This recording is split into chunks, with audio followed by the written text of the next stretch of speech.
mais um exercício desses que tem pressão no escoamento. Bom, nesses casos não muda muita coisa, né? A gente já viu que a força de pressão, você vai tratar ela como uma força qualquer. O que muda é que você vai obter ela a partir da multiplicação da pressão vezes a área da seção que ela está atuando. E, de resto, a gente vai continuar procurando dados de entrada, dados de saída e aplicar a mesma fórmula de sempre, né? A gente vê aqui que tem uma mudança na seção de escoamento, né? E vamos lá, vamos buscar os mesmos dados de sempre.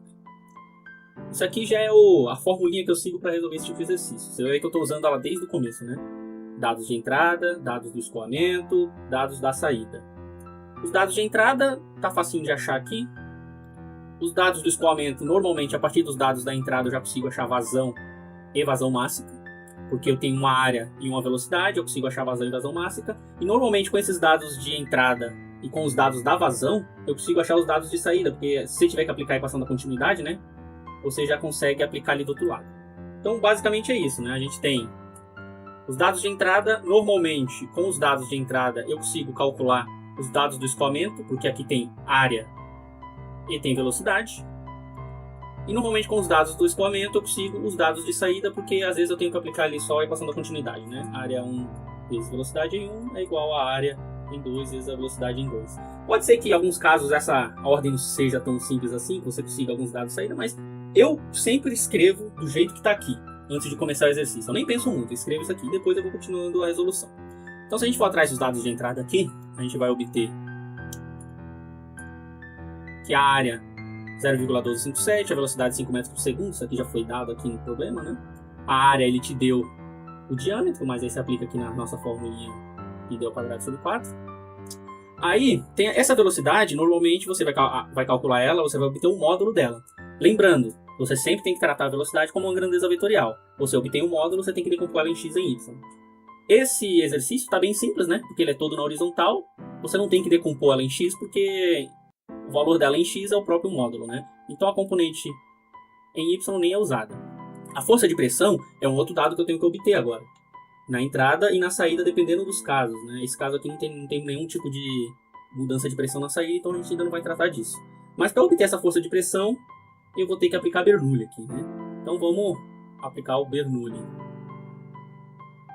Vamos fazer o seguinte, antes de aplicar o Bernoulli, a gente já consegue só dar uma repassada aqui nos dados da saída, né? A mesma coisa. A gente tem o diâmetro do escoamento na saída. A gente tem a velocidade na saída aplicando a equação da continuidade, né? A gente consegue aplicar aqui, ó, a vazão dividido pela área, a gente vai obter a velocidade de saída. E a mesma ideia. A velocidade deve ser sempre decomposta nos eixos. Nesse caso aqui, não há necessidade, porque, novamente, ela só está em x, é um exercício todo horizontal, né? Então eu coloquei aqui a velocidade em x, 79,5, e não temos velocidade no eixo y. Força de pressão também não tem na saída, porque a gente está descarregando na atmosfera e não tem redução. Vamos manter por aqui, né? Então o que a gente fez aqui? Do que eu gosto assim de tratar logo no começo, a gente já obteve tudo, né? Agora a gente tem que ir atrás dos dados que a gente... São os dados implícitos, né? Os explícitos e os implícitos. Os implícitos é aqueles que tem que fazer umas continhas a mais para achar, mas nada muito difícil.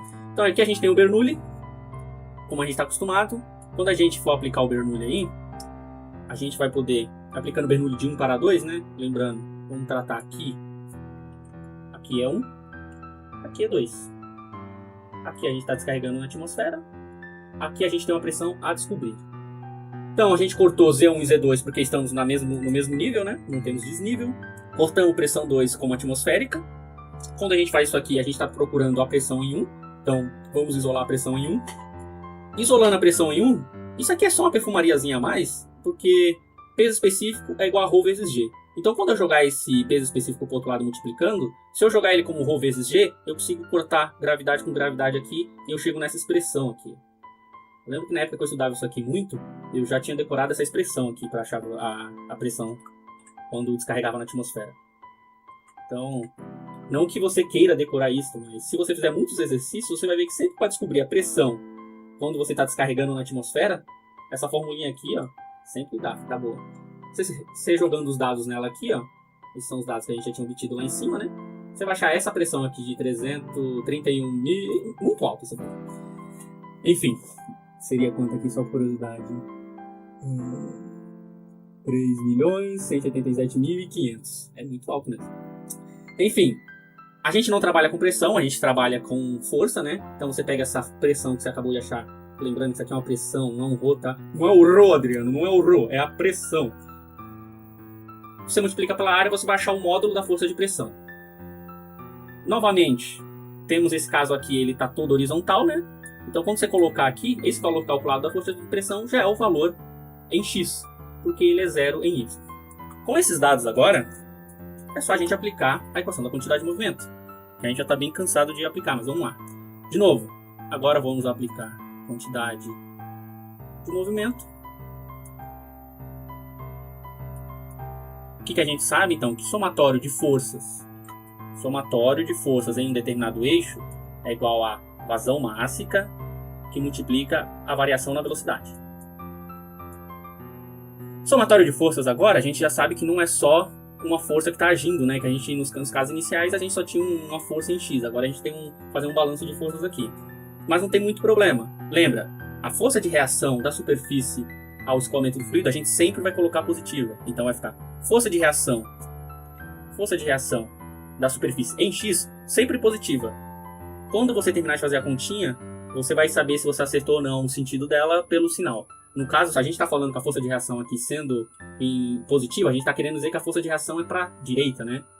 Não faz sentido ela ser para a direita se a gente analisar o desenho com calma aqui, mas você pode abstrair essa parte e não precisa ficar analisando o desenho se você colocar ela como positiva e depois só inverter o sinal.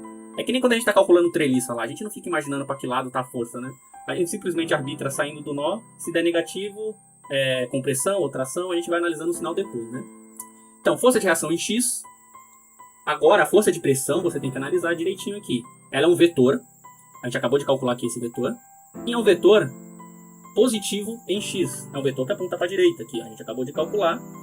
Quando a gente fez os cálculos aqui, a gente lembra, força de pressão é aquele exemplo da seringa, né? É uma força que empurra o escoamento. Então ela está empurrando o escoamento aqui. A gente tem, lembra aqui, uma massa de fluido.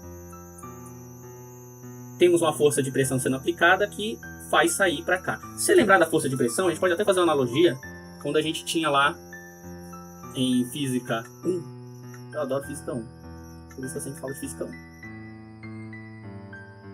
A gente tinha um bloquinho que a gente aplicava aqui, lembrando no caso sem atrito, né? Que a gente aplicava uma força, essa força provocava o deslocamento, certo? O que está acontecendo aqui, a gente tem uma pressão,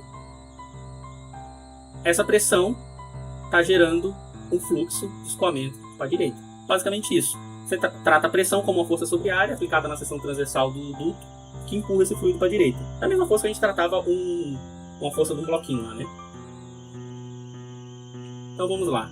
Ali ficou mais, né? A gente viu então que mais a força de pressão que deu... Vamos colocar literal aqui só para montar. Força de pressão é igual a vazão mássica, velocidade final menos velocidade inicial. A gente quer achar a reação, né? Então vamos jogar para o outro lado. Fica força de reação em x é igual a vazão mássica, que multiplica a velocidade final menos velocidade inicial, menos a força de pressão. Se a gente for agora substituir valores aqui, então a gente vai achar aqui a vazão mássica, que a gente já tinha calculado lá em cima, 628,5. Então fica 628,5. Velocidade final em x, 79,5. Que a gente calculou lá usando a equação da continuidade. Menos 5, que é a velocidade inicial, né? Menos a força de pressão que a gente calculou. Lembrando, você não pode confundir a pressão calculada com Bernoulli com a força de pressão. A gente tem que multiplicar pela área da seção aqui para achar uma força. Lembrando sempre que força vezes reconstituindo, pressão é igual a força sobre a área. Se você multiplicar a pressão pela área, você acha a força. E a gente aqui está interessado na força. Menos 40,668,75. Aqui fica... Esse caso é bem simples, né? Tá tudo na horizontal, tá tudo apontando para a direita, tá bem facinho de calcular. Mas lembrando, velocidade e força de pressão aqui... Eu chamo de força de pressão, mas é a força relacionada à pressão, né? Estão apontando para a direita, mas são grandezas vetoriais. Então eu só coloquei aqui 0 em J para a gente lembrar que a gente vai estar tratando de vetores, porque nos próximos casos que forem mais complexos, a força de pressão vai ter ângulo, as velocidades vão ter ângulo de entrada, de saída, aí começa a ficar um pouquinho mais complexo, mas se você entende o conceito, você resolve resolve os próximos, não vai mudar muita coisa, só vai ficar um pouquinho mais trabalhoso, né? Então se a gente bater isso aqui agora, força de reação em X é igual a, vamos bater isso aqui na calculadora, vai ficar 628,5 vezes 79,5 menos 5 menos esse valor gigante aí, tá? Preguiça até de falar. 400.668,75.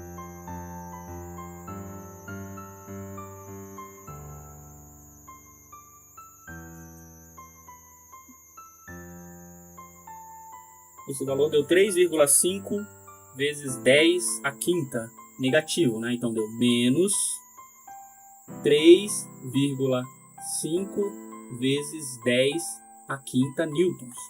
A gente vê aqui, bom, a resposta bate com o gabarito e a nossa resposta deu negativa, né? De novo, deu negativa porque a gente arbitrou para um lado e para o outro. Funciona assim, a força de reação em X, aqui a gente arbitrou ela como positiva, e se a gente analisar o desenho, não faz muito sentido também colocar ela como positiva, né? Porque se o fluido bate aqui, a reação é nesse sentido, certo? Então, se pensar aqui, ó, o fluido está se chocando aqui. Essa é a força que o fluido faz. A reação, logicamente, era para esse lado, a força de reação, certo? Só que quando a gente arbitrou aqui, a gente colocou ela como positiva. Uma força para a direita, né? Um vetor para a direita é um vetor positivo. Se a gente tivesse colocado nesse sentido, ele seria negativo. Só que eu faço isso porque nesses casos aqui, tá muito simples nesse exercício você vê que a força de reação é para a direita. Mas e nos outros casos que são mais complexos, que tem ângulo, não dá para saber assim. Você pode tentar arbitrar, então você perde tempo tentando adivinhar uma coisa que depois com o sinal você resolve, né? Então a força de reação é igual a 3,5 vezes 10 à quinta newtons horizontal para a direita. Se você quiser dar a resposta certinha. Essa é a força de reação da superfície quando tem esse escoamento. O que ele pergunta aqui? Ele está perguntando qual é a força necessária para manter a placa com o orifício preso à tubulação. Ele quer saber essa placa aqui, né? Como é que a gente mantém ela presa? Pensa o seguinte. Vamos só recapitular um pouquinho isso aqui embaixo. Ó, a gente tem ali aquela placa, né? A bendita da placa. A gente vai ter aqui os pedaços que ligam na placa.